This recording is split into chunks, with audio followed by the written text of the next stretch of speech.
Sankranti special గారెలు. ఒక glass మినప్పప్పు, ఒక గ్లాసు శనగపప్పు, ఒక గ్లాసు పెసరపప్పు. ఈ 3 రకాల పప్పును మనం గ్రైండర్లో కొద్దిగా దొడ్డుగా బరడలాగా పట్టుకోవాలి. దీంట్లో పచ్చిమిరము, అల్లం వెల్లిగడ్డ, కొత్తిమీర, కరివేపాకు, ఉప్పు అన్నీ వేసి ఒక గంట ముందు నానబెట్టుకోవాలి. నానబెట్టుకున్న తర్వాత ఇలా చిన్న చిన్న ఉండలు చేసుకొని ఇలా అప్పల్లాగా ఒత్తుకోవాలి. గారెలు ఇలా ఆయిల్లో వేసి ఫ్రై చేసుకోవాలి. మంచి కాలిన తర్వాత తీసేస్తే ఇది 1 వీక్ వరకు మనకు నిల్వ ఉంటుంది.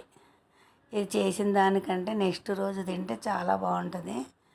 దీంతో సాబుదానా ఖీరు కూడా అద్దుకొని తింటే బాగుంటుంది. మీరు కూడా ట్రై చేయండి.